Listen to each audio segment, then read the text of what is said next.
Quiero agradecer muchísimo a nuestros invitados que accedieron a compartir con nosotros, agradecer a todos ustedes y le paso la palabra a mi compañero Víctor para que presente a los invitados. Muchas gracias. Bueno, admito a una persona más y ya estoy con ustedes. Hoy realmente tenemos dos invitados de lujo por los conocimientos que tienen y lo que hemos conversado antes. Por un lado está Fabiana Martínez, que es licenciada en Teología y Religiones Comparadas. Esto es muy importante en este caso por el tema de la película que nosotros estamos viendo y que de alguna manera todos somos bastante conocedores de lo que pasa en algunos lugares del mundo. Y por otro lado también está Marcelo Seltzer, abogado. Marcelo forma parte del llamamiento de la comisión jurídica y además gran conocedor de aspectos de lo que tiene que ver con su profesión y familia.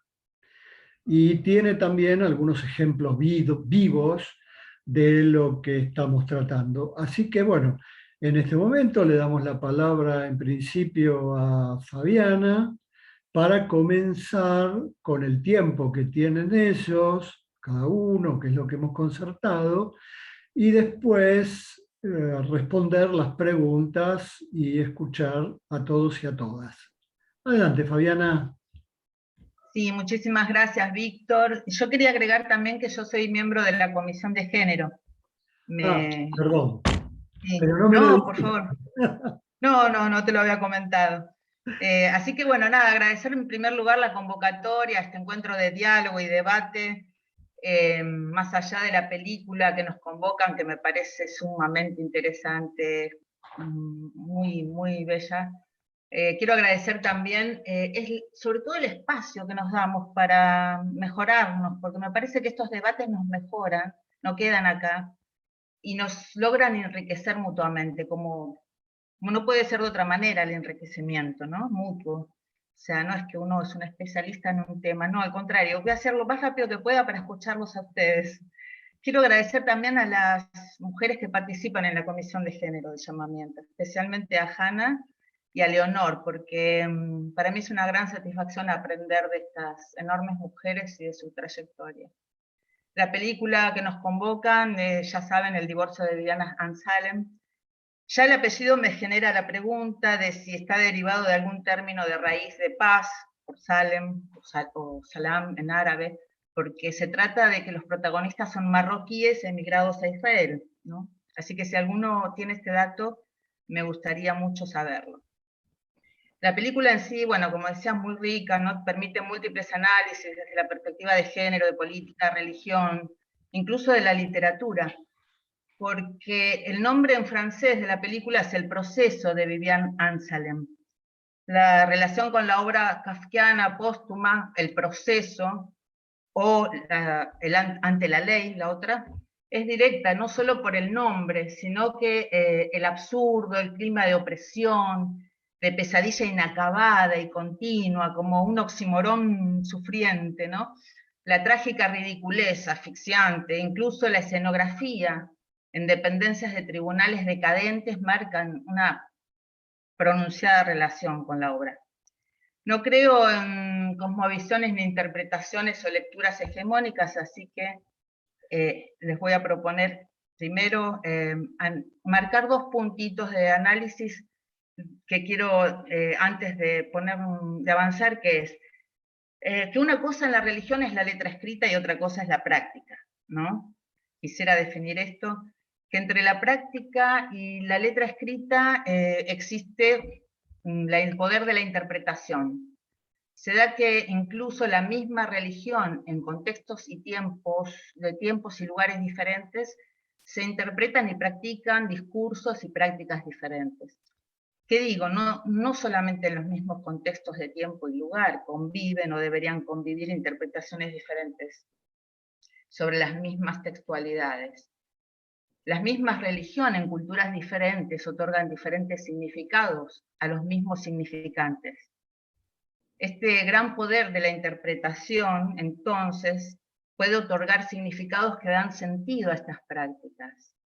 Diría que como el dios Hermes, inventor del fuego, mensajero de los dioses, el que cruza las fronteras, cruza los límites, como el dios de la hermenéutica, el gran intérprete ocupa un lugar de poder. Por ahora, también un lugar de privilegio. El segundo punto que quiero aclarar de encuadre es sobre el término religión. ¿Qué es religión? Hoy la discusión por el sentido y la semántica del término es polivalente. Es un tema de debate en la antropología y las ciencias sociales. Y esto debería hacerlo también para los teólogos, desde mi punto de vista. Por supuesto, no pretendo dar una respuesta acá a estas preguntas con significados tan dinámicos, no se asusten, pero sí creo necesario exponer muy brevemente una delimitación de religión, hoy para mí, a fin de hacerme entender y que fijemos una postura para el diálogo, para que sea un poquito más claro estos antepredicativos, ¿no? Utilizando una metodología propia de lo que se llama teología negativa. La teología negativa dice, Dios no es esto, Dios no es lo otro, Dios no es aquello. Entonces yo diría que la religión en su sentido último no es una institución o una organización que marque las leyes de nuestro comportamiento. En estos tiempos tan externalizados, profanos, diría un gran maestro de las religiones comparadas, Mircea Eliade, religión se confunde con las apariencias, con las formas organizativas que tomó alguna particular religión, por ejemplo, sus edificios, libros, ritos, normas, jerarquías, pero ese no era el sentido de la religión al configurarse. De hecho, las religiones nacieron antes de construirse estos edificios, ¿no? Estas jerarquías, estos ritos, y generalmente en clara disidencia con su medio histórico y social, hay que decirlo. Por eso voy a distinguir entre lo religioso, como todo sistema que inspire religiosidad, un sentimiento religioso en la vida concreta, usando los medios, las prácticas, los textos o lo que fuera que cada uno considere que le inspiren más, y entre las instituciones que hoy se llaman religión. No se trata ni de una apología o una detracción de la religión o de lo religioso. Trato de abrir una brecha al empoderamiento de la autonomía religiosa de cada quien, porque evidentemente lo religioso es un espacio de poder y de disputa. ¿Por qué no podríamos, por ejemplo, pensar en crear nuestras propias vías y prácticas y sentidos de lo religioso? Por eso, en sentido positivo, podemos dar cuenta que el espacio de la religión sí es un espacio de poder. La película es clara en ese sentido. Un poder legitimado en la representación de una supuesta imagen metafísica, pero con gran poder físico, sobre todo de los cuerpos de las mujeres, sobre todo de los cuerpos femeninos. Respecto a los temas propios de las costumbres, procedimientos del matrimonio judío, no voy a decir nada porque qué mejor que las vivencias, como te decía, Víctor. Y aquí entre ustedes contamos con más información y detalles de lo que podemos encontrar en cualquier bibliografía. Por ejemplo, recién nos comentaba nuestro Marcelo, nuestro co-presentador, que él tiene vivencias personales para contarnos al respecto del matrimonio y del divorcio. También está Hannah Fleischman, quien se ha casado en Israel, lo que significa bajo la ley religiosa, es decir, un matrimonio celebrado bajo los auspicios del rabinato, ¿no? Y también tiene experiencia en el divorcio en Israel. Así que, ¿quién mejor que ustedes para ilustrarnos de la práctica en sí del matrimonio y del divorcio judío? Yo lo que quiero mostrar es que la película en sí expresa un poder muy grande de la institucionalización de la religión y su rol intermediador, de intérprete del poder que ejerce sobre los cuerpos y las subjetividades, incluso contra las voluntades de esos cuerpos y de esas subjetividades, ¿no? Performateando conductas e imaginarios sociales. La ley terrenal y la ley celestial se conjugan en el tribunal rabínico que procesa a la protagonista, Vivian Ansalem. Un tribunal formado por 3 hombres, a quienes poco y nada les importa lo que ella expresa. Pero si una tarea tiene, creo yo, la función del teólogo o teóloga, digamos, para distinguirlo de la teología del Dios masculino, teóloga, es el de ayudar a discernir. Y en este sentido, creo que debemos decir que una cosa es el patriarcado y otra la religión, aunque para nosotras en estos tiempos, desde hace muchos siglos, milenios, religión y patriarcado se hayan mezclado como las sombras del amanecer, ¿no?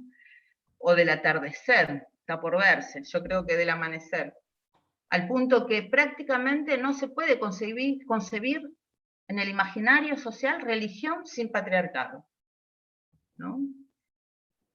Como fuera, en cualquier pretensión de analítica de poder, es necesaria una perspectiva situada, una exploración de los contextos específicos, tanto de las relaciones de poder como de las relaciones de sumisión y sobre todo de las relaciones de resistencia a este poder, ¿no? La diversidad y la historicidad de los dispositivos de poder generan dinámicas entre ellos, que crean situaciones, experiencias específicas que instituyen o pretenden instituir realidades en constante evolución.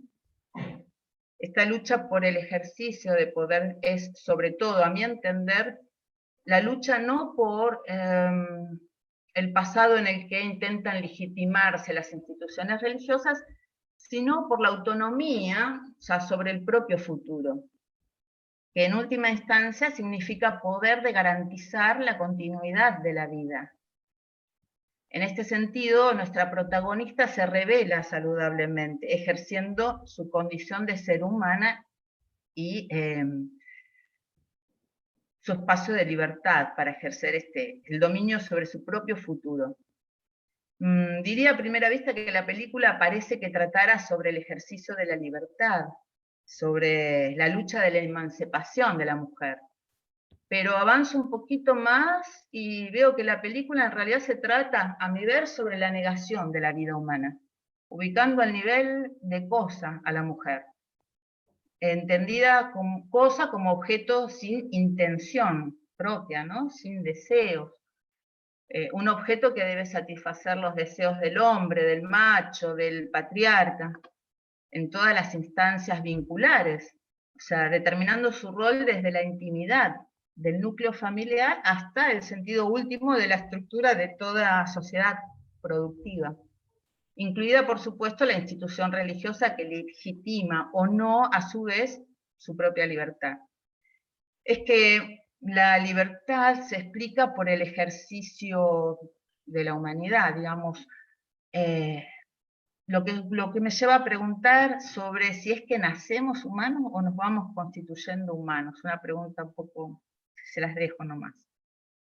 La religión y el patriarcado, que la ejerce como dispositivos de poder, operan problematizando las identidades. En realidad, más que identidades, me gusta decir humanidades, porque la condición de humanidad distingue a un sujeto libre del comportamiento esperable de la naturaleza de las cosas, ¿no? De las cuales podría decirse también que tienen su identidad. Entonces, las cosas supuestamente deben obedecer a intenciones extrínsecas. La cosificación niega la humanidad del otro, niega sus intenciones intrínsecas. Entonces, como hace el tribunal, como hace el marido, como hacen la mayoría de los testigos en la película, con la protagonista, ¿no? Con las intenciones y deseos de la protagonista. En ningún momento cuentan como razones suficientes para el divorcio los deseos de la protagonista. ¿Hay algo más alienante? Desde todo punto de vista, yo diría que la cosificación es justamente todo lo opuesto al sentido último de lo que considero debe posibilitar la religión en su sentido primordial. Las razones de ella para divorciarse no cuentan nunca. Habremos sido convocados nosotros mismos a hacer nosotros mismos de tribunal en el proceso de Vivian. Creo que cada uno de nosotros se debe haber preguntado esto, ¿no? A nosotros mismos, sus motivos, ¿nos parecieron suficientes para divorciarse? La paradoja del poder, diría Judith Butler, radica que, por un lado, estimula la propia emergencia, siempre dependiendo del juego de fuerzas, ¿no? Cuando no lo anula totalmente. Pero también en este sentido, digamos, siguiendo a Foucault, también el poder forma al sujeto, le proporciona la condición de su existencia, la trayectoria de sus aspiraciones y deseos. El poder no es solamente algo a lo que nos oponemos, sino también de manera muy marcada se inscribe en las conciencias y los cuerpos, constituyéndose algo de lo que dependemos para nuestra existencia y que abrigamos y preservamos en los seres que somos. Digamos, agregaría que entonces el tema de la distribución real del poder es fundamental, pero que esta performatividad que el poder ha generado en nosotros es como una aspiración para ubicarse en la cima del poder, ¿no? En cualquier posición, ya sea que uno tenga sociedad, en la sociedad o en cualquier ámbito social. Como en la liminalidad de estos poderes también no es una cuestión mecánica. Tenemos que reconocer que uno tiene la opción de que estos dispositivos de poder pueden ser rechazados, modificados o negados. Los dispositivos de poder también problematizan las relaciones e instituciones sociales y discursos, incluso para aquellos que se dicen a sí mismos progresistas. Además, me parece totalmente pertinente la introducción de la perspectiva de género en cualquier analítica del poder, especialmente en la que se cruza con la institución religiosa. El análisis de los dispositivos de género en tanto sujetan a las mujeres y en distinta medida, siempre en distintas medidas, también a los hombres, puede aportar a la consideración conjunta del poder y de la libertad. En el análisis del dispositivo de género que podemos observar en la película, la corporización de los efectos del poder, como cuando ella se suelta el pelo y el tribunal la llama al orden, ¿no? Esto indica la existencia de complejos procesos afectivos y en muchos casos no conscientes, lo que Judith Butler, la filósofa, llama la vida psíquica del poder, o los mecanismos psíquicos del poder, depende de la traducción. Entonces acá la religión y el poder juegan un papel de control, digamos que por partida doble, ¿no? Requiere de una especial consideración el análisis de estas resistencias, como la que juegan la protagonista, las propuestas de acción política sobre los innumerables sufrimientos sin nombre de las mujeres, así como de estas estrategias de resistencia y subversión. Perdón, Fabiana, te voy a pedir si podés ir como guiando y en sí, todo caso después vas a ir aportando más cosas a medida que te vayan preguntando. Yo diría que como para cerrar, que esta resistencia también que representa el abogado, ¿no? Nos hace incluso sospechar en su interés por defenderla, por la condición de mujer, de hembra de la protagonista. Y diría que en síntesis la mujer vale en esta película por su vagina únicamente, porque la única condición que el marido, digamos que en 2 oportunidades en la película, el gran tema era si ella iba a poder hacer uso libre de su cuerpo, cuando él la tiene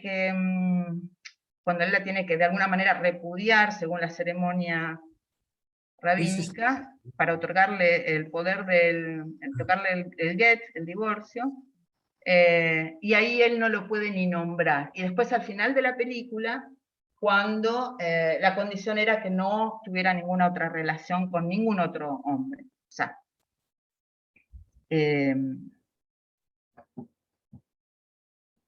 creo que es la cosificación sobre la humanidad de ella es muy explícita. Así que les dejo la palabra. Bueno, gracias Fabiana. Marcelo, te escuchamos. Tu micrófono. Gracias. Bueno, gracias Fabiana. Además, la verdad, muy rico lo que dijiste y me sirve de pie un par de conceptos para poder no profundizar, sino también pivotear sobre esos conceptos como el poder, que indudablemente es lo que es una de las cuestiones centrales de esta película. Por supuesto que lo que tiene de maravilloso estos encuentros es que las visiones se van complementando, se van incorporando nuevos elementos y lo que vio uno en la película se enriquece con otras visiones, porque la calidad de observador, o la calidad particular de observador es de dónde se mira y por qué se mira, sin dejar de prestar atención a todas estas cuestiones que están muy, muy expuestas. A mí me produce, como produce casi toda película, cierto nivel de identificación con algún personaje y por algo. Digamos, algo te sucede con algún personaje, y en este caso, más allá de que yo también soy marroquí, me identifiqué con el abogado, naturalmente, que no es casual que hayan puesto un abogado, porque estoy totalmente de acuerdo con Fabiana, de que le concede un carácter protector. Incluso hay una escena en la cual él, con cierta complicidad, dice haber estado en el café con ella, protegiéndola. Pero a mí me generaba la sensación de la impotencia, de la persona que está en un lugar tratando de modificar algo, tratando de encontrar la vuelta para solucionar algo que es evidente, que racionalmente es evidente, y que se choca contra una pared absolutamente, casi absolutamente impenetrable. Dejo el casi de costado porque lo quiero introducir de otra manera. Es lo que le pasa a cualquier... pensaba cuando lo veía a él en Graciana Peñafort y sus lágrimas de estas últimas semanas, recordando, luego del fallo del Tribunal Oral Federal, recordando a Héctor Timerman y su impotencia absoluta contra ese poder monolítico que cuando no se quiere mover, hay que moverlo. Y tomo también algo de que dijo Fabiana, y es que todo es modificable. Lo que sucede es que en torno a lo religioso, la permanencia es mucho mayor y la cerrazón es mucho mayor que en torno a lo civil. Y aquí, digamos, es donde uno se encuentra con que ve cuál es la situación de esta mujer. Esta mujer es una persona que ha sido maltratada psicológicamente, digamos, hay un maltrato psicológico evidente, hay un incumplimiento hasta de las obligaciones del débito conyugal, se tiene que ir de la casa, está forzada a volver a la casa por la institución.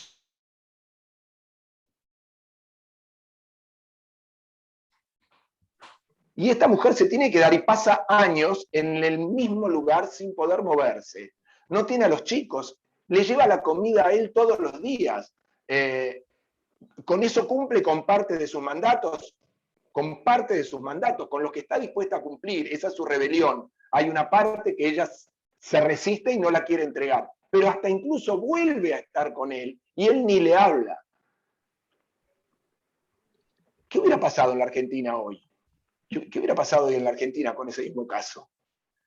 Denuncia por violencia, maltrato psicológico, exclusión del hogar del hombre, pedido de divorcio sin necesidad de invocar causales. Una propuesta de funcionamiento económico en relación con los chicos, quién se queda con el hogar, etcétera, etcétera. Y como me ha pasado hace muy poco, en 30 días está separada.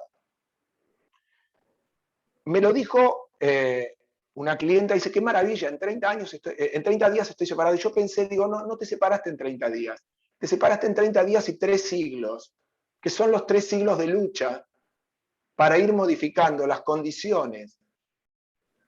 Y la lucha ha sido sostenida fundamentalmente por las mujeres, porque es cierto que, digamos, para hablar de divorcio hay que hablar de matrimonio. Y en el matrimonio, bueno, cuando el matrimonio es indisoluble, en apariencia es indisoluble para los dos.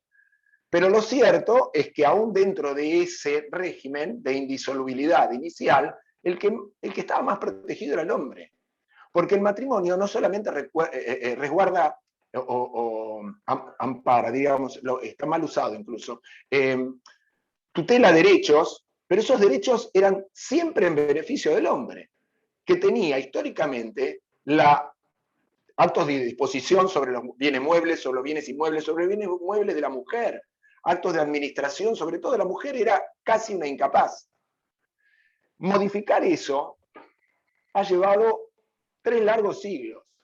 Y tomo como punto de partida, más allá de que el punto de partida a lo mejor inicial debiera ser Roma y su derecho, que es el que todavía en gran parte nos rige, o el derecho napoleónico, que se basa también en Roma y en el cristianismo que nace en Roma, en definitiva, como una cultura dentro de Roma, y le suma su impronta, y luego en la Ilustración, en el Iluminismo, incluso en Rousseau. Y todo confluye en la Revolución Francesa. Digamos, vamos a obviarnos todos esos siglos, incluso los siglos feudales, de los cuales hubo rémora hasta hace no tanto, hasta mediados del siglo XIX, en la Argentina. En realidad, ambos cónyuges estaban en una situación de desventaja respecto de los hijos, porque era una rémora del feudalismo por la cual se tutelaba la herencia familiar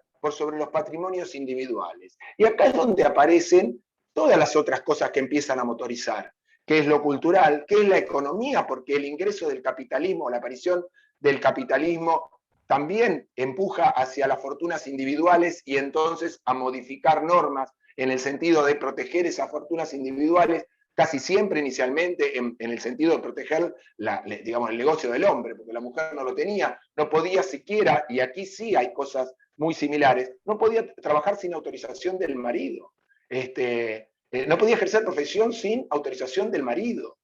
Entonces, toda esta lucha, que si tuviera que recordar, arranca con la Revolución Francesa, y hay una figura que, bueno, Fabiana la debe tener todavía más clara que yo, que es Olimpia de Gouges, que es una feminista que termina decapitada por el jacobinismo, pero que se puede decir que estaba a la izquierda del jacobinismo todavía. Es una persona que impulsa y logra desde ese impulso la introducción del divorcio en el año 1792. El divorcio posterior a la Revolución Francesa, que luego fue acallado por Napoleón en 1804.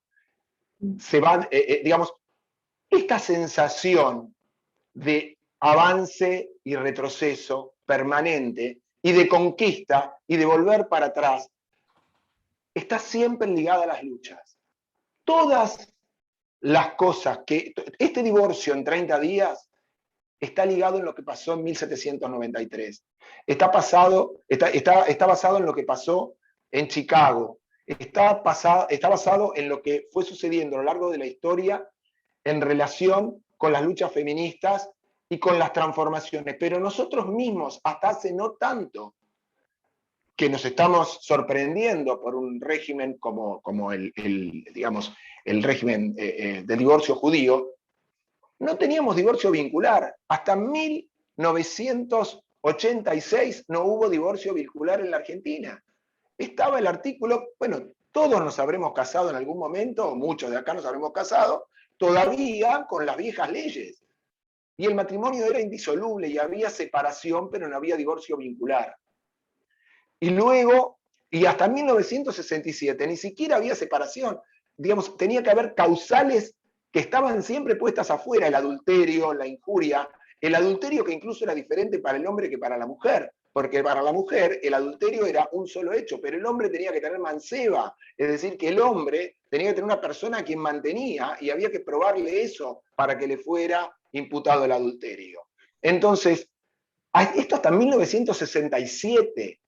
Luego, la siguiente transformación es en 1987, y luego en el 2015, donde ya, afortunadamente, no hay que invocar causales, no hay que decir que algo malo pasó, sino que sencillamente se acabó el amor, no hay más pareja, y se puede presentar cada uno y manifestarlo. ¿Esto llegó para quedarse? Y, de momento, sí. Pero todo puede retroceder o avanzar de acuerdo a la permanencia en las luchas. Nada nos está dado, nada llegó para siempre, y de esto hay que ser conscientes, sobre todo en un momento de la política en la Argentina y en el mundo, donde estamos viendo un retroceso hacia el lado del conservadurismo fascista. Y esto, como tal vez lo narra el cuento de la criada, de una manera brutal, puede volver para atrás. El fascismo está en condiciones de hacer volver para atrás las conquistas, y en esto tenemos que entenderlo, digamos. Esta lucha por estas conquistas es permanente. A mí me pareció muy...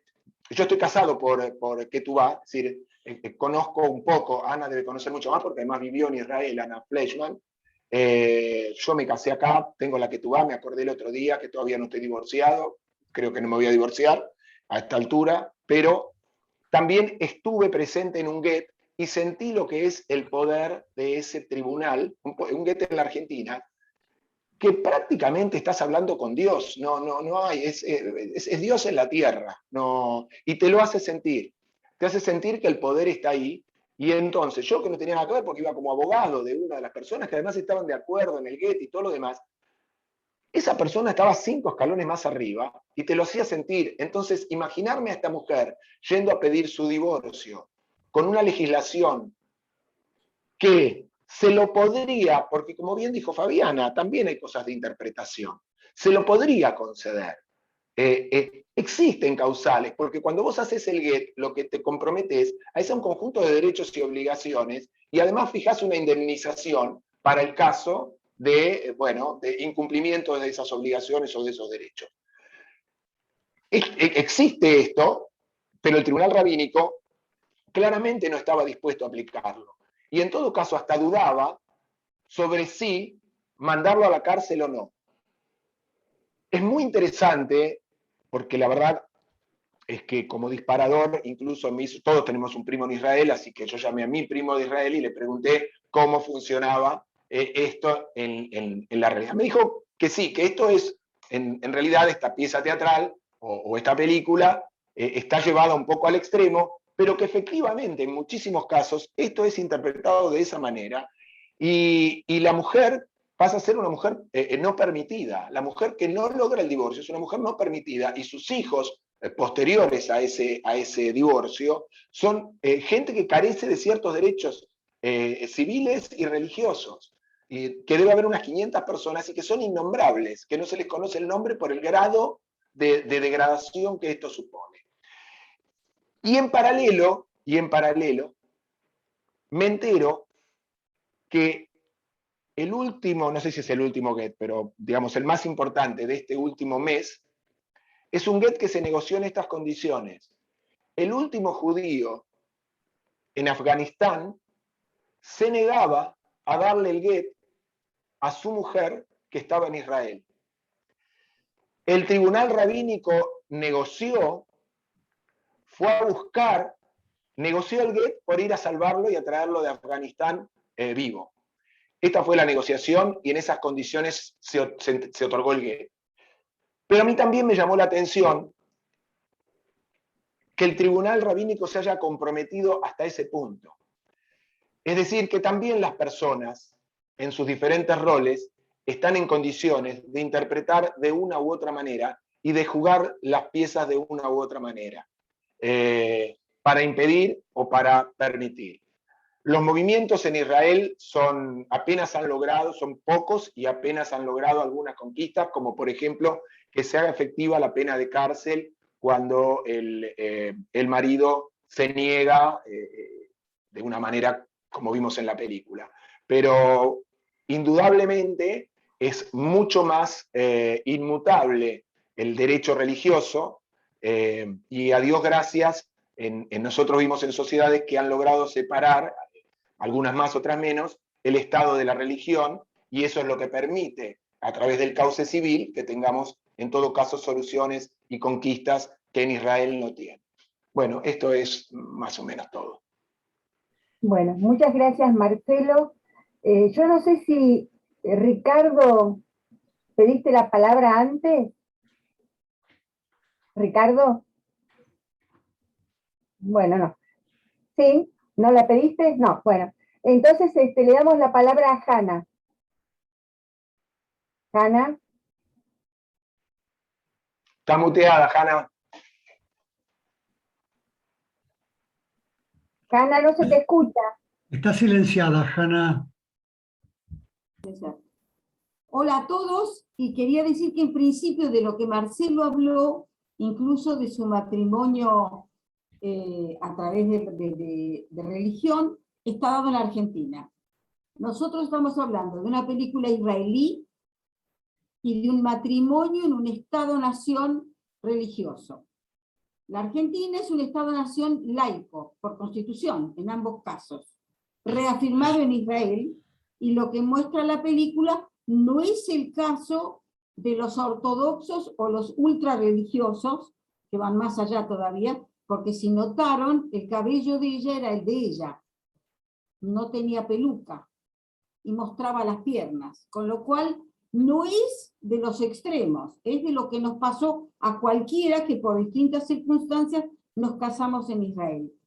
Y que no muestra la parte de matrimonio, porque dado que somos para Israel objetos para los hombres, empieza por el hecho de la menstruación. O sea, para un rabino, cualquiera y el más progresista, hay que preparar la fecha. Yo mentí, por supuesto, fueron solo circunstancias que me casé allá, me obligaron a hacer un baño religioso, porque puedo estar sucia. Ustedes saben que ningún rabino le va a dar la mano a una mujer porque puede estar menstruando.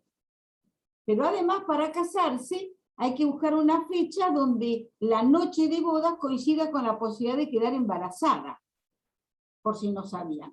Con lo cual, en mi caso mentí, porque yo buscaba una fecha que coincidiera justo con mis padres cuando iban a Israel.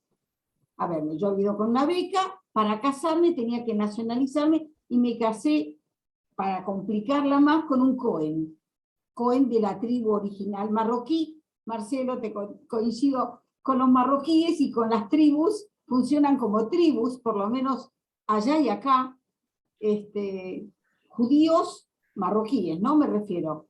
Y en este caso el divorcio, que fue porque el problema es el domicilio legal.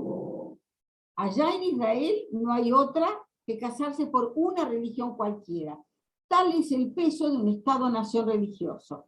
Y cuando me divorcié acá, me divorcié en el rabinato, con el rabino mayor, que era un marroquí y conocía toda la familia de él, y fue el único momento que nos reímos todos, porque parecía ridículo. Yo venía 3 años pidiendo el divorcio, en el rabinato, el mismo que me casó. Claro que el documento era religioso, y el rabino que me había casado en el interín se había muerto. Con lo cual, ¿cómo haces para reconocer una firma? Sí, te tenés que colgar de la lámpara. Eso me llevó 3 años.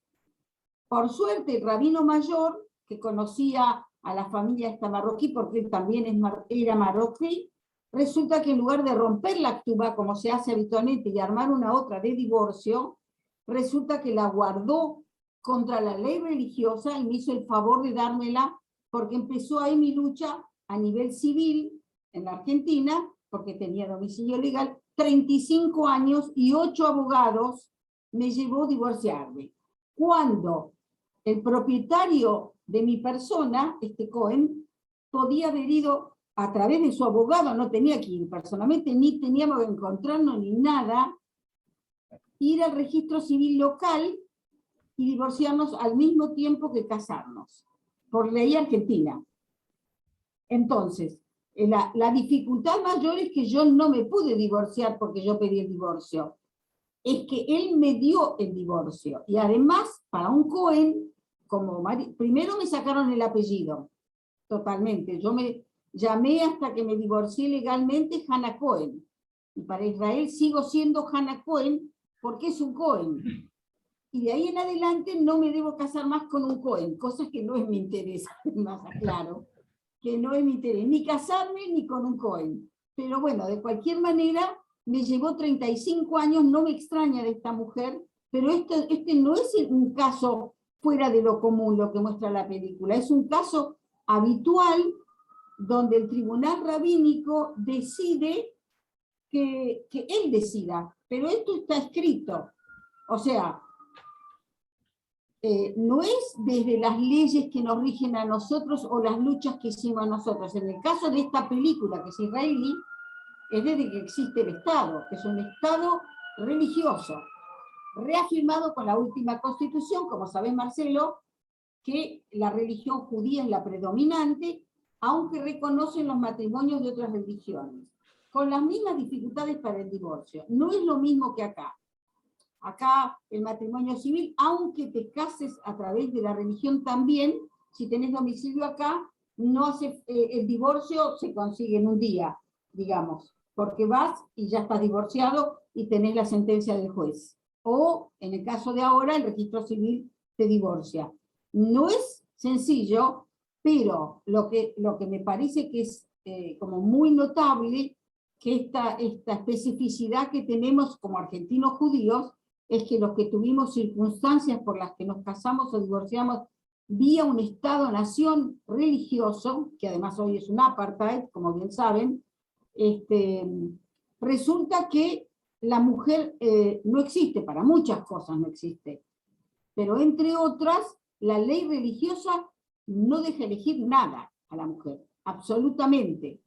O sea, mi límite fue cuando el baño religioso, que se llama mikvah, que es en general en un lugar que ellos dicen que es sagrado, que fue en Jerusalén, en una pileta horrible de agua sucia, yo salí corriendo a la ducha, por decirles, que no es chiste, fue en serio, cuando me querían cortar las uñas, dije, pará, acá paro todo, no me caso, no me van a cortar las uñas y no me van a cortar el pelo, porque las dos cosas son parte de la ley que vale allá, hoy vale. No es que, y no es en esta película algo como si fuera, qué sé yo, una cosa como fuera de lo común porque son ortodoxos. No son ortodoxos.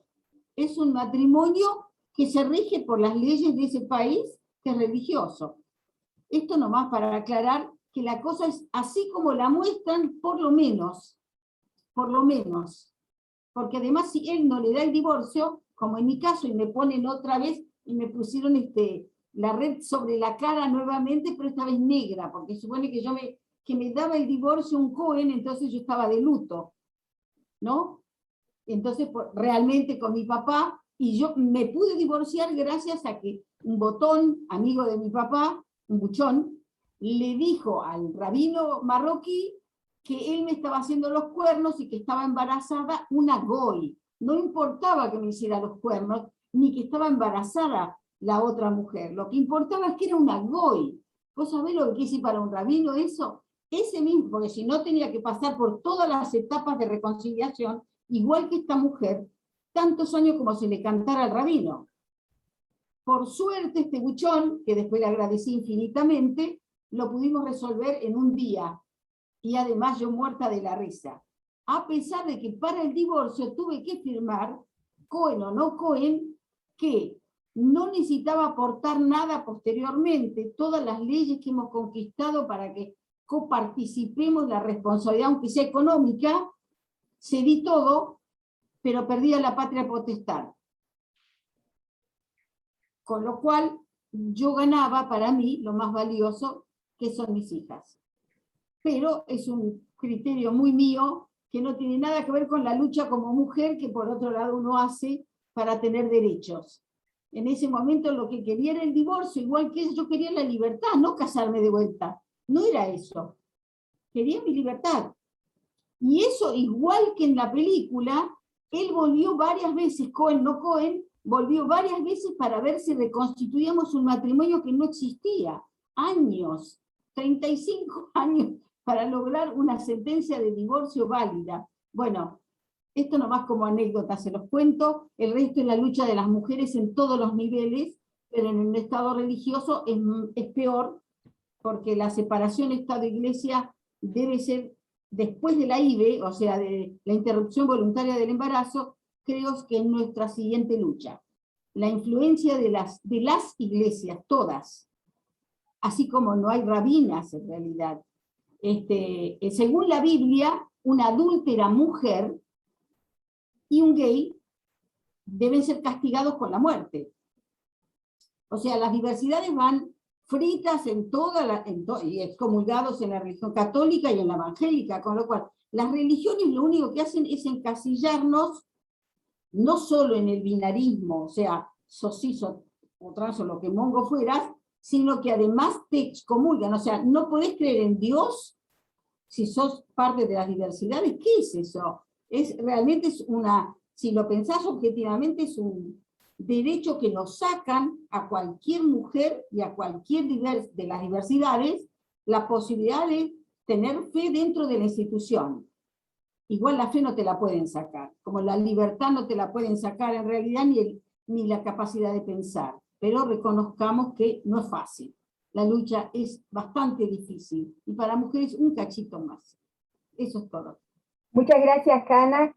No sé si Fabiana o Marcelo quieren comentar algo.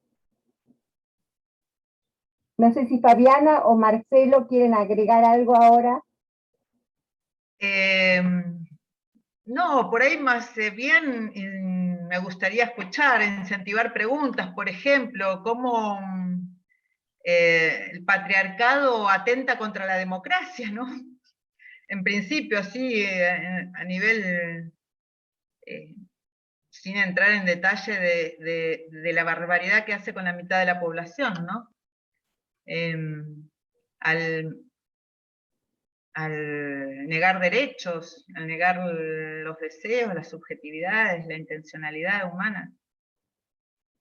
Y para mí religión, también quise aclarar, es que es algo muy distinto a la institución religiosa que hoy creo que de alguna manera yo trataría de incentivar la imagen, el imaginario social de una construcción de una nueva religiosidad, de empoderarnos de nuestra propia religión.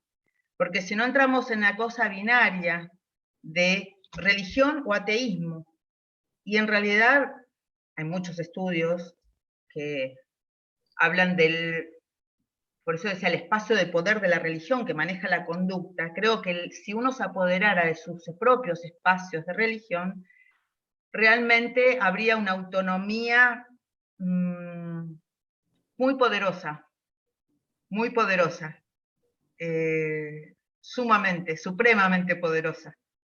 Una religión personal y que cada uno pudiera cultivar su religiosidad, tener una autonomía sobre el espacio de religiosidad personal. Pero bueno, eso no sé si tiene que ver con la película. En la película en sí, me pregunto cómo podríamos avanzar en una interculturalidad, ¿no? En el mundo global que nos toca vivir. Bueno, muchas gracias, Fabiana.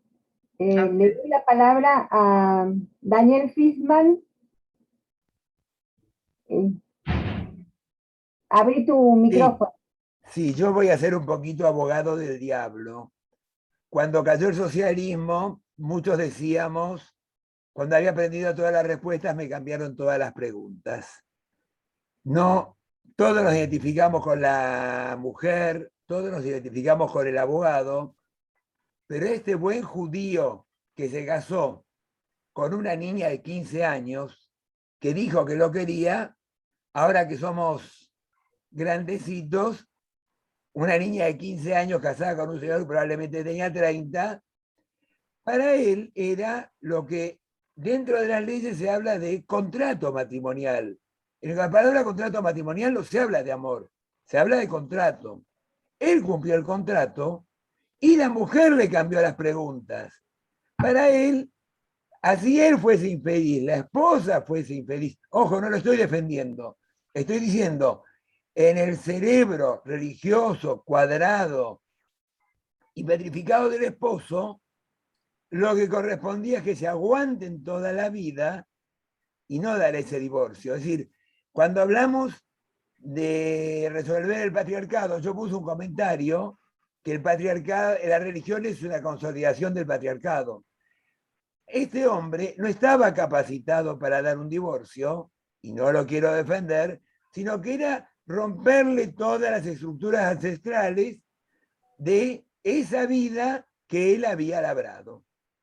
Me acuerdo de unos tíos míos, para cerrar, que no se hablaban hacía 20 años, y otra tía me dijo, pero no se divorciaron. Vivieron 20 años, que cuando yo llamaba para hablar con el tío Pancho, la tía me decía, cortá y llamá de nuevo que atiende él. Pero el matrimonio se mantuvo. Pavada de... Y no eran religiosos, ¿eh? No eran religiosos, eran comunistas. Ya está, era un comentario. Bueno, gracias Daniel. Le damos la palabra ahora a Silvia. Silvia, abrí tu micrófono, por favor. Bueno, pero ese tipo tan estructurado... No se te escucha. Ahora sí, Silvia. Se hablaba Con respecto del comentario que acaba de hacer el compañero, comparto plenamente, no porque esté de acuerdo con lo que se está haciendo, sino porque creo que la película no es exactamente psicológica en un sentido estricto, sino más bien de mentalidad o de psicología social en una cultura. Pero en realidad yo había pedido la palabra para hacer unas preguntas más que para hablar, para quienes conocen más que yo la evolución de la relación entre los géneros desde que se creó el Estado de Israel, cuando era fuerte el movimiento sionista socialista, hasta ahora en que sabemos que la derecha y aliada a los sectores religiosos están en el poder. Pero en aquellos primeros tiempos, cosa que aún continúa, las mujeres tenían y tienen el deber del servicio militar. O sea, para poner el cuerpo, la carne y la vida, todo bien. Y ahí somos iguales. ¿Y cómo se resuelve o cómo resuelven las mujeres de ideología socialista o no religiosa o agnósticas o judías pero a la propia este tema? Porque casarse es esclavizarse totalmente. Si la cosa anda mal, es arruinarse la vida para siempre. Ni siquiera hay una separación legal aceptada. O sea, ¿por qué es el deshonor la separación? Simplemente me pregunto, a personas como Ana, ¿cómo se maneja eso en lo concreto en Israel?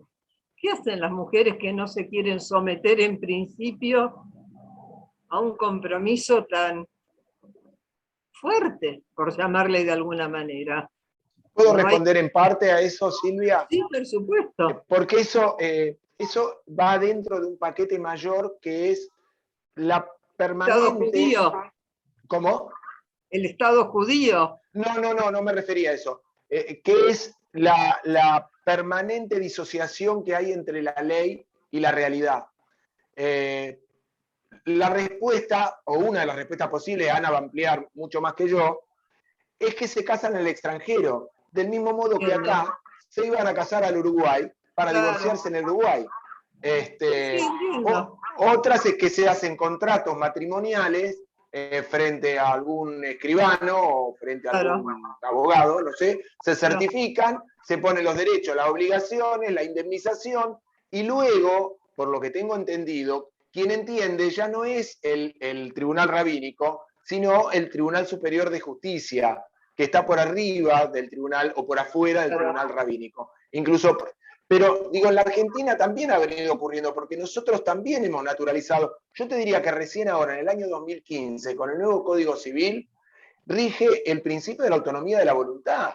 Y se incorpora verdaderamente el deseo como uno de los factores de vínculo entre las personas, y la ausencia de deseo, uno de los motivos de desvínculo. Pero hasta el 2015 hemos vivido en realidades, cuando uno iba a una audiencia, y la gente ya no quería ser manada uno con el otro, tenían que explicarle en 2 audiencias, no en una. ¿Por qué eran 2 audiencias? Porque en la primera le decías al juez que había causas que hacían moralmente imposible la vida en común. Mentira, ¿qué es moralmente imposible? Es una frase para encajar en el código.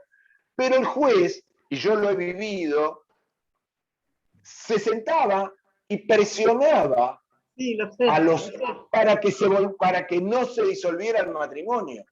Y entonces, eso que también es perverso, era cómo hacíamos para acomodar la realidad cuando la ley no te contempla. En ese sentido encuentro similitudes entre la historia reciente de nuestro país y un Estado religioso. Nosotros venimos del derecho canónico.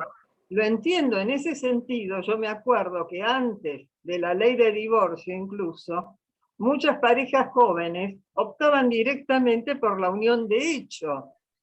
Y tan es así, cuando luego salió el divorcio, etcétera, tampoco ya se casaron. Tengo ejemplos conocidos o muy cercanos, porque bueno, se buscaba una posible salida si la cosa andaba mal. Esa era mi pregunta. Me la has respondido y te lo agradezco.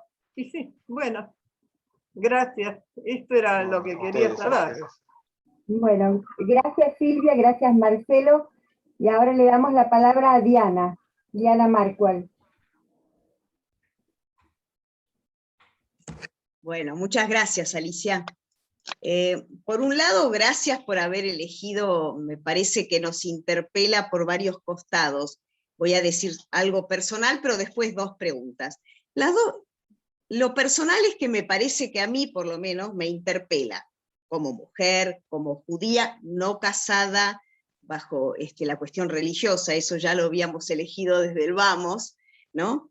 Pero también preocupada por las luchas, ¿no es cierto? También como psicóloga, y como psicóloga institucional, o sea, cerca de las instituciones. Así que vaya interpelación. Pero 2 preguntas. Si yo no recuerdo mal, en algún momento del final, cuando él le dice, bueno, sí, pero le pone la condición, él apela a que la ama, así que en lugar del amor, ¿no? En un poquito de esta película. Y otra cuestión que por ahí más dirigida a Fabiana, a mí me interesó mucho lo que vos traías, Fabiana, pero yo me preguntaría, ¿es empoderar nuestra propia religiosidad o es empoderar la posibilidad de, no sé, la religiosidad me sigue pareciendo una palabra muy fuerte, o es empoderar nuestros propios valores, nuestras propias creencias? ¿Tenemos que seguir llamándolo religiosidad? Es una pregunta, ¿sí? Y la cuestión del amor, porque él apela sobre el final a que la ama. Nada, son 2 cuestiones y gracias. Gracias, Diana. Fabiana. Sí, Diana, vos sabés que esa era una cosa que había notado sobre esa pregunta, ¿la ama o la odia? ¿No? Porque ella dice que él la odia.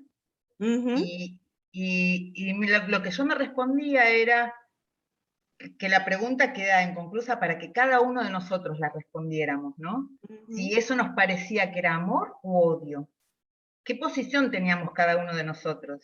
Porque nosotros hacemos como tribunal en esa película, ¿no? Estamos como continuamente juzgando internamente, siendo el tribunal, ¿no? Y en ese sentido me parece que está bueno jugar un poco a tribunal y jugar un poco a Dios también, para crear nuevos mundos, ¿no? Me parece que esta lucha que de alguna manera se relacionan las preguntas, porque yo diría, desde lo personal, que a quién, primero, si le doy la razón a alguno de ellos dos, si se la doy a él o se la doy a ella. En todo caso, siempre voy a buscar una referencia externa, ¿no? A creerle a uno o al otro. Si tomo una postura, o me pregunto a mí misma, qué es lo que yo considero, si eso es amor o no. Para mí, en lo personal, no la ama, no la amó nunca. O sea, para mí quedó muy claro en esto que comentaba de que ella vale por su vagina, nada más. Ni siquiera vale por los hijos ni por la transmisión judaica, porque ni al tribunal ni a él le importó eso. Solo los mencionan así al pasar que ella tuvo 4 hijos. ¿No? ¿Qué piensan los hijos? Si son buenos hijos, no importa. Lo que importa es cuando él tiene que decir que ahora es libre de que otro hombre, ¿no? Y lo mismo que tiene que ver, ahí se anula la posibilidad del divorcio y después al final vuelve a abrir la puerta a la posibilidad del divorcio por el mismo contenido. Ok, la condición es que no haya ningún otro hombre. Esta cosificación, ¿no? Pero, y en ese sentido digo que la religión, sí, religiosidad es una palabra, la verdad que coincido con vos, pero voy al sentimiento religioso, al origen de lo que, por eso decía que en los orígenes una religión siempre fue una disidencia de su momento histórico, ¿no? Y que después por ahí, por institucionalización y por poder y por concentración, que yo diría que eso hasta es contrarreligioso, porque justamente si uno tiene una religiosidad vívida, no necesita otro poder. Entonces uno anda reclamando siempre lo que le falta, porque nadie pide por su brazo, lo lleva con él, ¿no? Entonces, para mí, esta ansiedad de poder demuestra la falta de religiosidad en un aspecto, de carencia de ser, al que viene a responder profundamente el sentimiento religioso, que tiene que ver con el futuro y la trascendencia, en última instancia, el poder, no sobre el pasado en el que se instauran las religiones, como tradición o costumbre, sino sobre todo en él la posibilidad de elegir el futuro en que se quiere vivir. Por eso digo, te juguemos a Dios, ¿no? Creando nuevos mundos. Y por eso decía lo de teología, teóloga, como teóloga, no teóloga. Y de inventar, como dirían, como una gran antropóloga, Marija Gimbutas, en 1950, por ahí, en sus estudios descubre una cultura matriarcal previa al patriarcado, ¿no? Que es muy interesante si después lo quieren buscar. O sea, hay otros mundos posibles y hay otros dioses que podemos construir. No, eso sí, te agradezco porque me parece que lo que hay que salir es del binarismo, eso seguro. El tema era si seguir llamando a algo religiosidad, lo del binarismo. Sí, gracias. A vos. Bueno, gracias Fabiana. Le voy a dar la palabra primero a Alicia, después a José, después a Mauricio y seguimos. Entonces, Alicia, abrí tu micrófono, por favor. Tu micrófono no se escucha. Tenés silenciado tu micrófono. ¿Ahora sí? Ahora sí.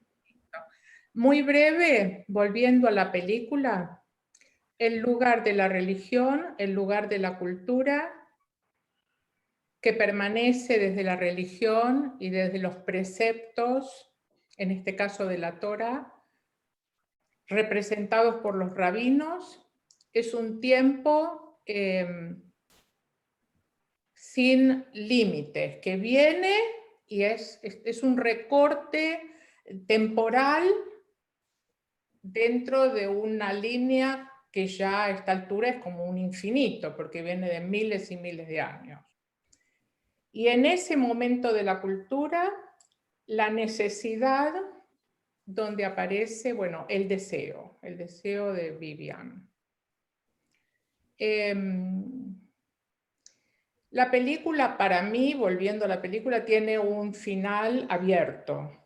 con una interpretación del espectador de cómo vamos viviendo el proceso, que es el proceso de los personajes, donde aparece el proceso interior, psicológico, de crecimiento de la protagonista. El proceso del marido, que aparentemente es un tipo terco, abusador, moral, psicológica, en una posición completamente tóxica que responde a esa atemporalidad religiosa, ¿no? Con todos los preceptos. El proceso del abogado, que también tiene un proceso interior muy fuerte y muy... cada personaje evoluciona y al final eso, que por ahí leí un comentario de un participante en donde, bueno, es una pena que ella termina en zapatillas y ese es digamos, el símbolo de la religiosidad, etcétera, etcétera. Me quedó como que hay como una apariencia en Viviane a seguir con tal de lograr el divorcio. Ella aprende a aparentar algo, a dejar su deseo sin mostrar y aprende como, digamos, entre comillas, a mentir, ¿no? En donde ella le concede la virtud que él tiene sobre ella de que su cuerpo le pertenecerá forever, ¿no?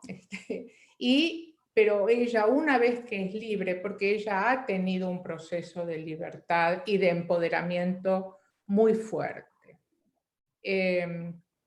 Sobre todo en la película, a partir de poder gritar, porque su voz, desde la racionalidad y desde lo contenido, no tiene peso, no tiene fuerza. Y bueno, ella ya no soporta. A partir de su grito y todo, yo creo que ahí ella sabe, en un saber consciente o inconsciente, que tiene que negociar y en su mirada al final también aparece como una mirada más pícara, no hay una mirada de sometimiento.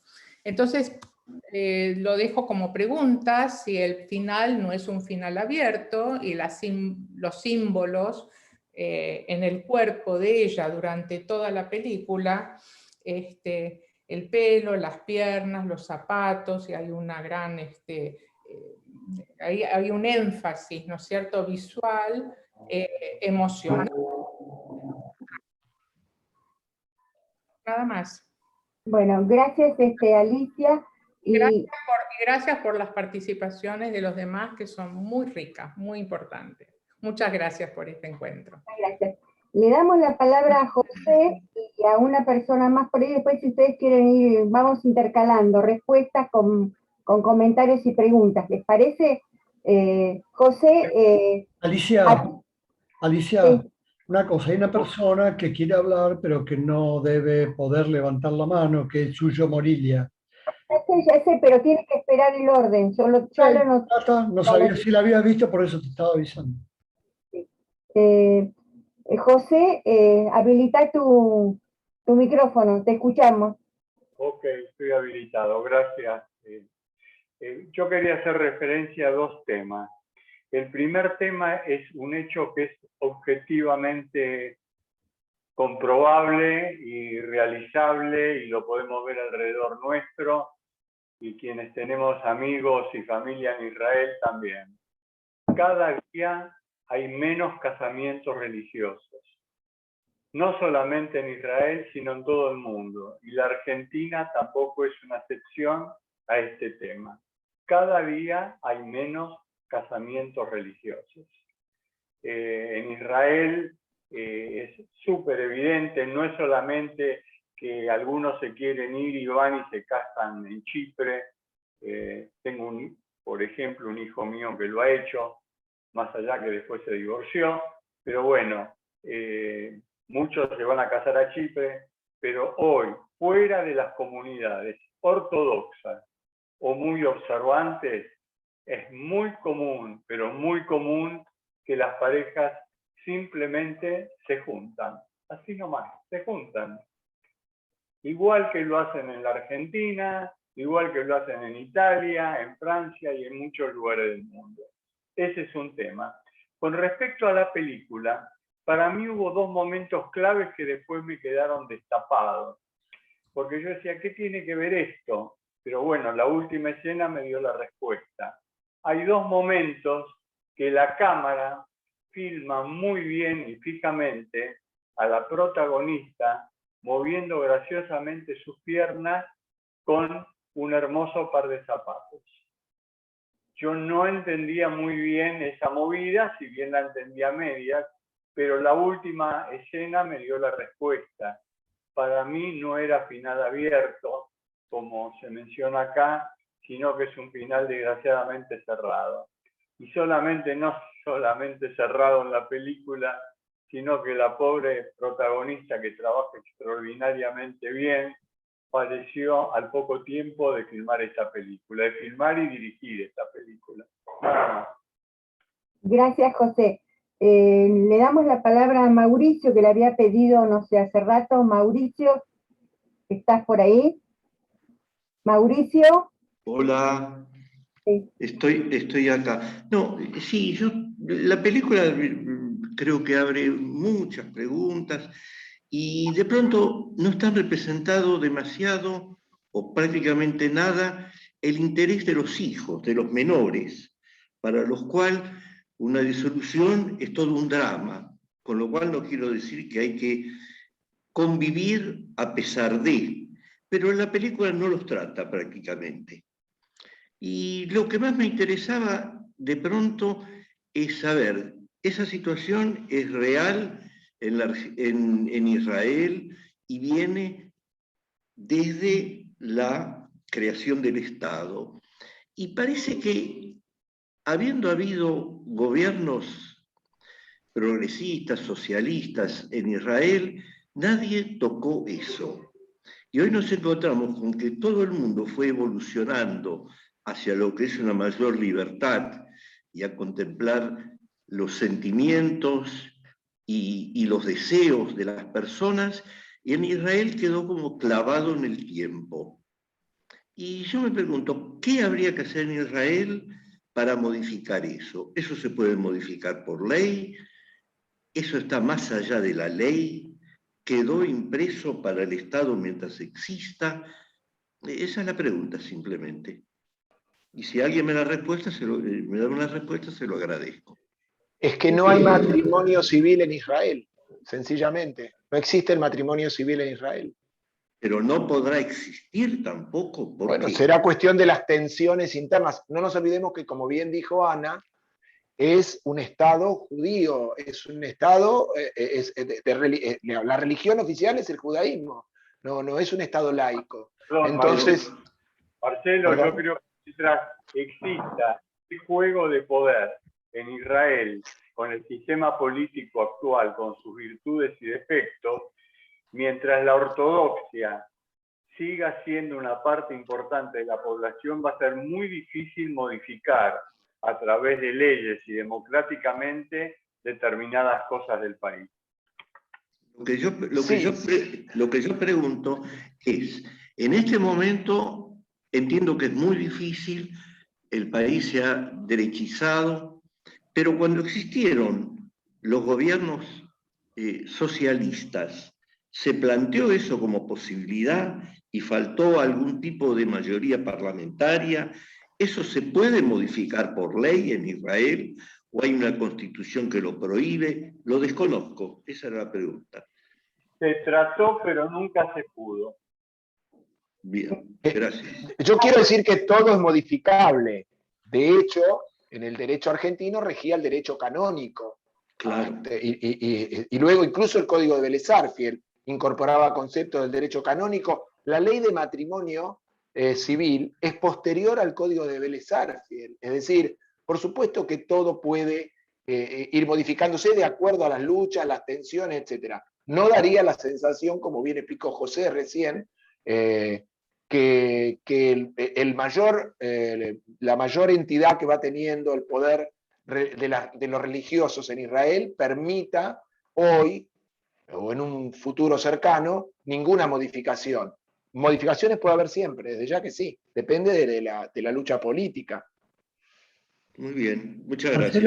Marcelo, pero también el hecho de la lucha política tiene que ver con lo que pasa entre el gobierno y la ortodoxia religiosa. Sí, sí, Porque claro, ahí claro. también Por hay eso algo digo que muy fuerte entre ellos, y si no lo solucionan, por supuesto. y todos sabemos que ninguno de ellos quiere solucionarlo, porque de ahí las ventajas que obtienen tanto uno como otro.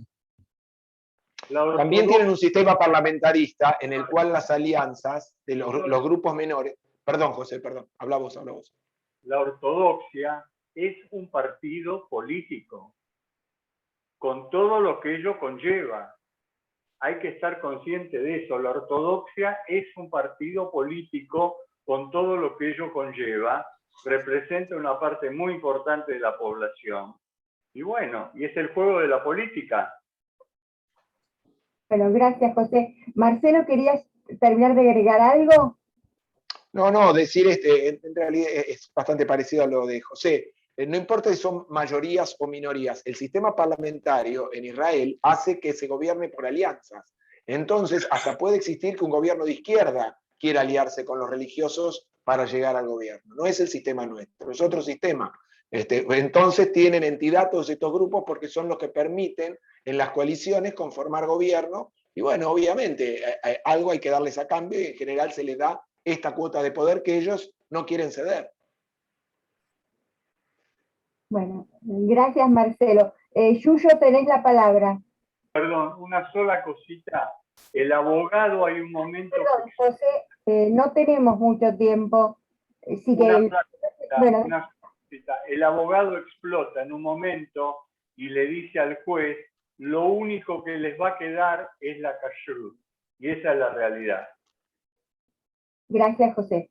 Yuyo, no sé, ¿podés habilitar tu micrófono? Sí, acá está.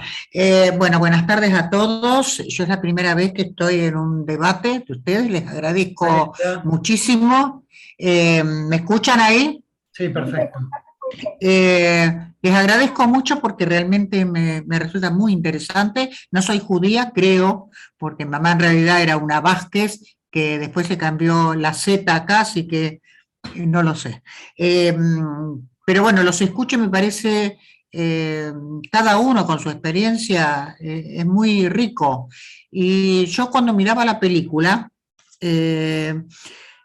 me ponía a pensar fundamentalmente, yo no creo que es ni amor ni desamor, es que la poseía como un objeto, se posee, y como también se daba en la Argentina, es decir, donde la mujer cumplía determinados roles que evidentemente económicamente servían para un lazo familiar dispuesto, cuáles son las tareas del hombre y la mujer en esta sociedad. Pero yo me ponía a pensar de los estereotipos que funcionaban en la película, el papel del hombre, si realmente, por más que no era el sometido, que era el que podía disponer de la libertad o no de esa mujer, es decir, si era feliz en eso. Es decir, estos roles que se dan en el hombre y en la mujer, en el cual uno es el sometido y el otro no, también es un rol recontraembromado. O sea, desde el hombre, del estereotipo que te ponen a decidir que la mujer tiene que ser eso, donde no sé dónde están los sentimientos. Yo más que amor o desamor es decir, ¿para qué sirve este tipo de uniones? ¿Qué se hace? ¿Cómo funciona? Por suerte, bueno, en la Argentina pasaba esto. Yo recuerdo a mamá que era una persona súper inteligente y que tenía muchas ganas de hacer cosas, pero no se podía. En el 55 empieza a actuar en política, en plena resistencia peronista, y me acuerdo que después fue concejal y antes de ir al trabajo tenía que preparar la comida, se levantaba 2 horas más tarde, o sea, su rol de mujer como lo concebía como ama de casa, seguía existiendo. Y aún ahora, yo creo, por más que se está extendiendo bastante esta idea de compartir, también es un rol que se nos ha impuesto. Y a mí me quedó grabado algo de Marcelo, bueno, de Ana, que fue súper interesante, me pareció, yo que desconocía un montón de cosas, me pareció, muchas gracias Ana, y Marcelo me quedó algo importante, donde esta lucha que nosotros empezamos, las mujeres, de ocupar espacios, de hacernos escuchar, y es permanente. Es decir, no sé cómo se dará en Israel, si esta lucha que también que es de las mujeres y que las mujeres la tendremos que traspasar a nuestros hijos, que es fundamental para crear una nueva generación totalmente distinta, pero es una lucha permanente, esto hay que seguir y tendremos traspié, pero de lo que se ha avanzado es una cosa impresionante. Así que bueno, yo en realidad les agradezco muchísimo esto, que podamos participar y bueno, nada más, agradecerles nada más. Bueno, muchas gracias a vos, Chuyo, y ahora le damos la palabra a Susana Brat, que no sé si es Susana o... Porque no soy Susana. No tenés cara de Susana. No soy Susana. Me voy a presentar. Es parte de los Susanos de Jiménez. Mi nombre es Zev Brat, Susana no está acá, que es la que se registra y aparece bajo el nombre de ella. Y yo soy uno de esos que no puede llegar de acuerdo a lo que ustedes dijeron, que no sé exactamente qué es esa cacerola, pero porque estoy participando desde Estados Unidos. Así que quería agregar, me parece excelente toda la actividad esta, que ya vengo participando varias veces y he conseguido que Víctor me ponga en la lista, lo mismo que Rabovich, creo que tu nombre es Alicia. Muchísimas gracias. De cualquier manera, yo quería agregar un pequeño detalle. Yo sé hebreo porque viví 8 años en Israel, no es que vine directamente a Estados Unidos, sino que fue 1976 Argentina y después Estados Unidos, de los cuales a donde estoy desde el año 84. O sea que tengo 2 hijos, todos que nacieron en Israel. Conozco bastante el asunto, pero no es ese el punto que quería, hablo hebreo, etc. Justamente debido a eso, quería agregar un punto muy chiquito, y que es, disculpen mi ronquera, tengo un problema con la voz. Es el asunto, alguien habló de los zapatos. Yo estuve mirando los YouTube, me parecieron increíblemente interesantes por lo que es Ronit Elkabetz, de la cual he visto muchas películas y son extraordinarias. E incluso les digo, no sé, aquí no mencionaron, que yo me enteré ahí por la propia la propia actriz, que ya falleció lamentablemente, que es parte de esta película, la tercera de una trilogía, de la cual una fue hecha en 2004 y otra en 2009, y que seguramente voy a mirar. Pero de cualquier manera quería referirme al asunto de la última escena, que en las palabras de la actriz, exactamente la explicación que ella da en hebreo puede ser, o en inglés, en los YouTube. Y ella dice que buscaron a propósito las zapatillas que ella tiene puestas, dice que son las zapatillas que tienen puestas las presas en Israel, las personas que van, que la filmaron a propósito nada más con las piernas a ella caminando, que se ve que fue idea de ella, porque es como si ella iría y se abre una puerta, ella va a la prisión. ¿Y qué es la prisión? Extraordinariamente explica que ella compra su libertad con la pérdida de su libertad. O sea, se entiende perfectamente, al firmarle a él, que es lo último que se ve, que va a entrar a la pieza y que va a firmarle el get concretamente, ella está aceptando no estar más con ningún hombre, estar supeditada a sus movimientos, a todo, a su libertad, pero que la compra porque para ella lo más importante que estos 2 autores que ellos escribieron el guión, era de que le era simplemente saber que era libre, aunque no era libre, ya era digamos, una recompensa suficiente para todos los años de lucha que ella dio. Gracias por escuchar. Muchas gracias. Perdón, Alicia, perdona. Un minutito, quiero agregar a lo que comentó recién, que es cierto, que Goethe es la última de una trilogía. La primera fue Tomar a una mujer desde el 2004 y la otra es Shiva o Los 7 días del 2008. Acá no se dieron, la única que se dio fue Goethe acá en la Argentina. Estas dos no sé si se pueden buscar, si se pueden conseguir en algún... Y todas tratan sobre matrimonio y familia. Bueno, eso quería agregar. Perdón, ¿puedo agregar algo muy cortito? Sí. Lo que quería agregar es que ella también habla, ahora me acordé, de algo importante. Yo no creo que en Israel, especialmente con la derecha, con la gente que está gobernando y la teocracia indirecta que se vive allá, haya cambiado demasiado las cosas, pero en 2014, cuando ella da este reportaje que yo vi, ella dice que consiguieron que los rabinos del rabinato iban a hacer una sesión. Del éxito que tuvo la película en Israel fue muy impresionante. Muestran un montón de las escenas, yo vi videos que en los YouTube pueden ir a buscarlos. No sé si estarán traducidos al castellano, se pueden conseguir, pero el que sabe un poco de hebreo o de inglés puede entender lo que pasa ahí. Y ella habla que los jueces del rabinato habían establecido una fecha para mirar directamente todos ellos ante el escándalo que trajo toda esta película y el tema al descubierto de todo esto, para mirar la película esta de Goethe, todos los rabinos del rabinato, y comentar entre ellos, o sea que ya eso es en sí mismo algo. Si cambió algo en estos 7 años después que hicieron la película o no, yo no estoy en Israel más, no sé, me parece que no, pero por lo menos eso es lo que cuenta.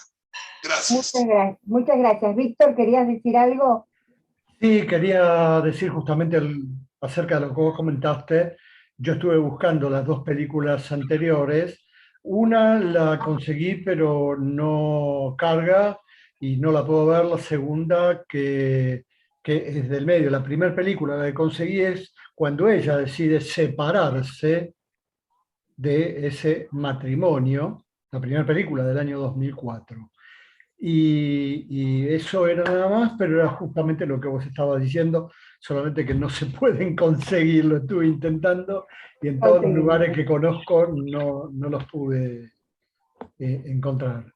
Y una sola cosa más que tiene que ver también, pero no con la parte que tiene que ver con el análisis que están haciendo todos ustedes, sino con la filmación de la película, porque si bien es una película que está filmada prácticamente en un ambiente, los directores tratan y lo logran muy bien, hacer que no parezca, como estamos acostumbrados ahora con la pandemia, de que sea una obra de teatro filmada, porque da distintos encuadres, distintas miradas, distintos cruces y un panorama de un poco el exterior, como para que la gente no sienta que está viendo una obra de teatro en cine, pero que es muy difícil lograr eso y que concite la atención de tanta gente como estaban comentando recién. Nada más que eso. Bueno, bárbaro, gracias. Le damos la palabra ahora a Hanna y después vamos a pedirle a los invitados si quieren agregar algo porque vamos a ir cerrando después. Hanna. Yo quería tomar 2 aspectos. Uno es cuando tomamos el Estado-Nación judío, que así nació, que en el tiempo de los movimientos más progresistas dentro de Israel, que fue al inicio, incluso los kibutzim y demás, después se fue todo derechizando. Pero el Estado-Nación judío nació así, y fue reafirmado y derechizado todavía hace pocos años. ¿Qué serán? ¿3 años, Marcelo? ¿4? Que salió la Constitución. Creo que menos, ¿eh? Creo que, no sé cómo me pasó. Lo que pasa es que estos 2 años no sé cómo contarlos, porque no sé cómo me pasaron. 2 o 3 años será, Y ahí se reafirma donde en realidad no solamente las mujeres no tenemos los mismos derechos civiles, sino que los árabes tampoco. Entonces, hay que señalar que el Estado-Nación judío determina muchas cosas que tienen que ver con la vida civil. Los movimientos de mujeres, de los que conozco, de mujeres, dije, no feministas, están teñidos sobre todo por la búsqueda de la paz, que fueron en auge, digamos, durante las grandes guerras, pero las guerras son pequeñas y constantes, con lo cual además se han dividido entre sí, y el feminismo, los derechos de las mujeres como tales, se ha diluido en esta búsqueda de la paz. Ustedes saben que hubo un movimiento de palestinas, árabes y judías, católicas y evangélicas, que se habían unido para un movimiento por la paz. Pero en realidad no tiene peso político hoy, lo tuvo hace 10 años quizá. Yo he viajado muchas veces y mi cuñada ha participado de estos movimientos femeninos, digo, porque la búsqueda de la paz no es algo feminista, tiene que ser de hombres y mujeres, obviamente, de varones y mujeres por lo menos. Pero el resto está naturalizado, no es que hay que pelearse contra el tribunal, está tan naturalizado como que el servicio militar, las mujeres lo hacen 2 años y los hombres lo hacen 3. ¿Por qué eso está tan naturalizado como que te vas a casar con un rabino porque no hay otro? Y si te querés casar mixto, religiosamente, institucionalmente hablando, te tenés que ir a Chipre, como decía el compañero. O sea, no es que se cuestiona el derecho desde el punto de vista de la perspectiva de género. No está cuestionado, lo que está cuestionado es la guerra, en todos sus aspectos. Pero el movimiento se ha dividido no solo por las cuestiones de pertenencia, sino que además no hay derechos civiles de otros tipos, de otras etnias. La cosa es muy compleja y creo que por eso el feminismo no crece en Israel. No solo por los ortodoxos, en general no crece. Hay cosas naturalizadas que nosotros, por suerte, en Argentina hemos superado en gran medida, y lo que nos falta es mucho más todavía de lo que hemos conquistado, pero de cualquier manera, yo digo por lo menos igual sueldo para igual trabajo, pero no hemos logrado eso. Si en el año 30, como nos contaba el otro día Liliana Hendel, había 30% de diferencia en los sueldos, hoy hay 25% en la Argentina de diferencia. O sea, hemos avanzado relativamente poco en lo esencial. Así todo, allá está naturalizada la propiedad. Ahora, cuando hablan de amor, acá no hubo amor ni cuando se casaron. Acá hubo propiedad y poder. Entonces, el poder de dar el divorcio es del hombre. Si es Cohen ni hablar. Pero digo, el poder es del hombre. No se habla de amor en ningún momento. Es que no necesitas amor para ni divorciarte ni casarte de esta manera. Es un acuerdo. Eso nada más. Bueno, gracias, Cana. Bueno, Fabiana, Marcelo, ¿quieren agregar algo para ir cerrando? ¿Un comentario? No, yo dos cosas nada más. La primera, agradecer muchísimo que me hayan invitado. Siempre o casi siempre estoy presente en estos encuentros y siempre me llevo más de lo que traigo. Me parece fantástica las miradas que se van superponiendo, atravesando, enriquecen, despiertan, disparan. Así que en principio agradecer siempre a los organizadores y a los que participan. Y segundo, recordar esto de que nada es para siempre, ni acá ni allá, y que todo está, nada está dado. Y hay que seguir luchándolo, siempre. Lo que falta conquistar, lo que ya conquistamos, hay que protegerlo y hay que lucharlo. Es un combate perpetuo. Bueno, muchas gracias, Marcelo. Fabiana. Yo también, encantada de haber escuchado, de haber compartido tantas miradas. La verdad que me voy muy enriquecida. Marcelo, comparto con vos esto de militar las luchas en esta dinámica entre las marginalidades o las liminalidades o las subjetividades individuales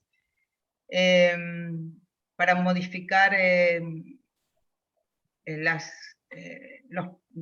las opresiones, digamos, ¿no? Las opresiones institucionalizadas. Y creo que en ese sentido, todo lo que podamos hacer por alimentar las diversidades que no son fijas, que no son dinámicas, comprender esto, me parece que nos humaniza y eso nos hace muy bien. Así que muchísimas gracias a todos. Bueno, muchas gracias Fabiana, muchas gracias Marcelo, muchas gracias a todos los que participaron.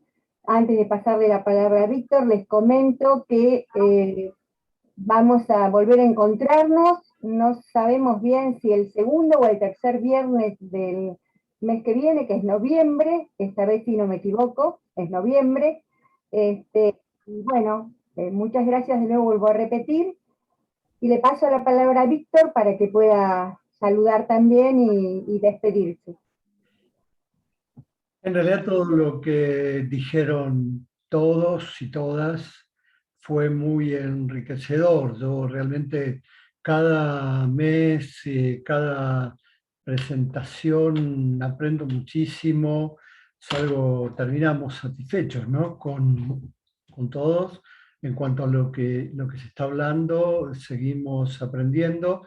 Coincido con todos en que la lucha es perpetua, y eso ya lo sabemos, y agradezco muy especialmente tanto a Fabiana como a Marcelo sus participaciones, y a todo el resto por ser tan cuidadosos con el ciclo, con los tiempos y tener vuestra participación todos los meses. Así que nos veremos el mes próximo en una película que no sabemos cuál es, en un día que no sabemos cuál es, pero que siempre va a ser un viernes. Y hay una milonga que se llama 2x3. ¿Por qué se llama 2x3? Porque no tiene fecha exacta. Por eso se llama la 2x3. Así que la vamos a poner como subtítulo también, me parece, la 2x3. Pero gracias a todos por participar. Un beso grande y hasta pronto. Aplausos. Hasta pronto y aplausos. Feliz Día de la Madre, feliz Día de la Madre a todas. Feliz Día de la Madre para todos, todas. Felicitaciones a todos, a los cuatro, a Víctor, a Alicia, a los disertantes. Se superan cada vez más. Realmente el encuentro de hoy fue excelente. Excelente. Coincido con mi tocaya. Excelente, felicitaciones. Abrazos a todos, abrazos. Gracias. Marcelo, Les comento y lamento realmente lamento que recién una prima o prima postiza mía, porque es prima hermana de mi ex mujer, que también era marroquí y que siempre nos sigue, no pudo entrar. Y no sé por qué problema tuvo, pero bueno, me dijo que la película le pareció excelente, y si hubiera habido más marroquíes acá, además de Marcelo, que el apellido no lo doy acá. Seltzer, la verdad, engañás, Marcelo, pensé que era de la Polonia vos. No.